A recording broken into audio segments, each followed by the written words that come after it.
নমস্কার, খবরের প্রথমেই দেখে নেব আজকের সংবাদ শিরোনাম। উত্তপ্ত বাংলাদেশে যে কোনো সময় ঘটবে বিস্ফোরণ, মহাসংকটে ইউনূস। অর্জুন সিং এর ফের তৃণমূলে যোগদানের পরিকল্পনা। সুকান্তের মন্তব্যে তোলপাড় বাংলার রাজনীতি।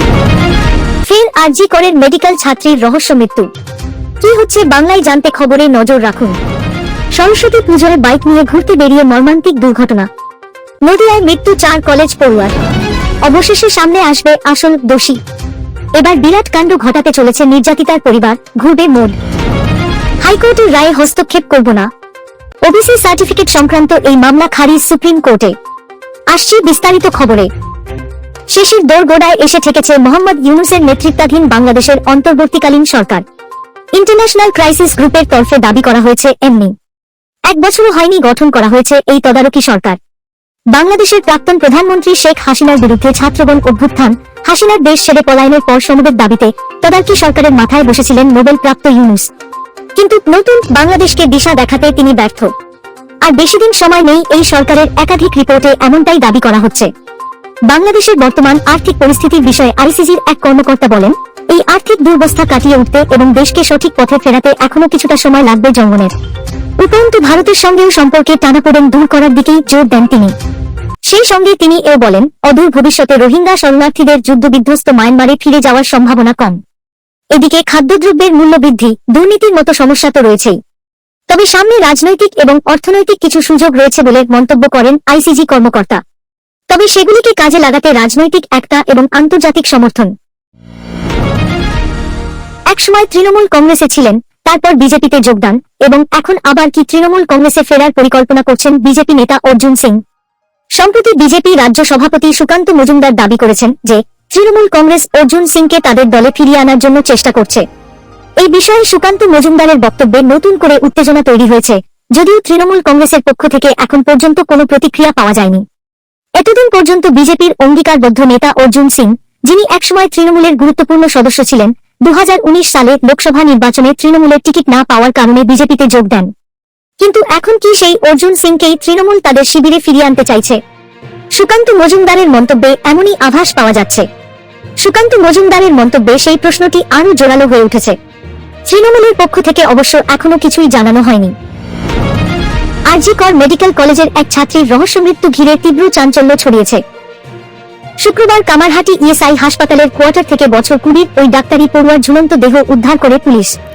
মৃতা মেডিকেল কলেজের 2য় বর্ষের এমবিবিএস ছাত্রী ছিলেন। তার মা ওই হাসপাতালেই চিকিৎসক হিসেবে কর্মরত। ঘটনার তদন্ত শুরু করেছে ব্যারাকপুর পুলিশ কমিশনারেট।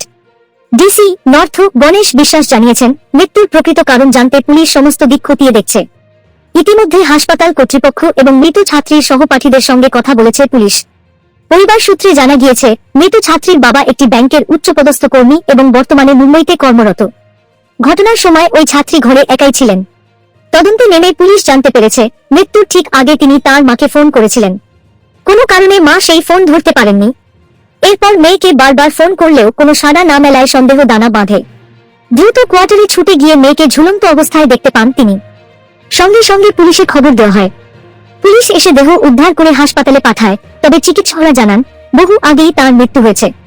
পুলিশ সূত্রে খবর, মৃতার ঘর থেকে কোনো সুইসাইড নোট উদ্ধার হয়নি। তবে তার ব্যক্তিগত জীবন ও মানসিক অবস্থার বিষয়ে তদন্ত চলছে। সহপাঠী ও হাসপাতালের কর্মীদের সঙ্গে কথা বলে পুলিশ জানতে পেরেছে, সম্প্রতি তিনি চরম মানসিক চাপে ছিলেন। মৃত্যুর পিছনে ব্যক্তিগত কোনো সমস্যা নাকি শিক্ষাগত চাপ কারণ, তা খতিয়ে দেখছে তদন্তকারীরা। এর পাশাপাশি ময়নাতদন্তের রিপোর্টের ওপরও বিশেষ গুরুত্ব দেওয়া হচ্ছে, কারণ সেটি মৃত্যুর প্রকৃত কারণ স্পষ্ট করবে। সরস্বতী পুজোয় আনন্দ করতে 4 বন্ধু একসঙ্গে বাইক নিয়ে বাড়ি থেকে বার হয়েছিলেন, কিন্তু তাদের আর বাড়ি ফেরা হলো না। মর্মান্তিক পথ দুর্ঘটনায় মৃত্যু হল 4 জনেরই। ঘটনাটি ঘটে নদিয়ার তেহট্ট থানার কানাইখালী বাজারে। এলাকায় শোকের ছায়া নেমে এসেছে। ঠিক কি কারণে এই দুর্ঘটনাটি তার তদন্ত শুরু করেছে পুলিশ। পুলিশ সূত্রে খবর, মৃতদের নাম মনীষ বিশ্বাস, দীপ মণ্ডল, সুমন মণ্ডল এবং তন্ময় বিশ্বাস। সকলেরই বাড়ি তেহট্ট এলাকায়। 4 জনেই একে অপরের বন্ধু ছিলেন। রবিবার সরস্বতী পুজোর দিন সন্ধ্যায় 4 বন্ধু মিলে একই মোটর বাইকে চেপে ঘুরতে বেরিয়েছিল। রাতে ফেরার পথে দুর্ঘটনাটি ঘটে কানাইখালী বাজার এলাকায়। ঘটনাস্থলে মৃত্যু হয় 2 জনের। বাকি 2 জনের অবস্থা আশঙ্কাজনক হওয়ায় তাঁদেরকে কৃষ্ণনগর জেলা হাসপাতালে নিয়ে আসা হয়। সেখানেই সোমবার সকালে মৃত্যু হয় আরও 2 কলেজ পড়ুয়ার। পেরিয়েছে প্রায় 6 মাস। আর জি কর মেডিকেল কলেজে তরুণী চিকিৎসকের ধর্ষণ খুনের ঘটনায় এবার কলকাতা হাইকোর্টে রিট্রায়ালের আবেদন জানাতে চলেছেন তিলোত্তমার পরিবার। আর জি কর হাসপাতালে তরুণী চিকিৎসক খুনের ঘটনায় ইতিমধ্যেই দোষী সাব্যস্ত হয়েছে ধৃত সিভিক ভলেন্টিয়ার সঞ্জয় রায়। আর জি কর ঘটনায় সেই প্রথম দিন থেকেই নির্যাতিতার পরিবারের দাবি, তার মেয়েকে ধর্ষণ করে খুন করার মতো ঘটনা সঞ্জয় রায়ের একা নয়, এর পেছনে গভীর ষড়যন্ত্র রয়েছে। সংশ্লিষ্ট মেডিকেল কলেজ কর্তৃপক্ষের কেউ কেউ জড়িত রয়েছে, যারা এখনো খোলা ঘুরে বেড়াচ্ছে বলে অভিযোগ তুলেছিলেন তিলোত্তমার বাবা মা। সন্দেহের তালিকায় ঘটনার দিন যে 4 জন জুনিয়র ডাক্তার ছিলেন তারাও। যাতে আসল সত্যি সামনে আসে, সকলের কঠোর শাস্তির দাবিতেই এবার হাইকোর্টের রিট্রায়ালের আবেদন জানাতে চলেছেন নির্যাতিতার পরিবার। ইতিমধ্যেই এই বিষয়ে পদক্ষেপ শুরু করেছেন তারা।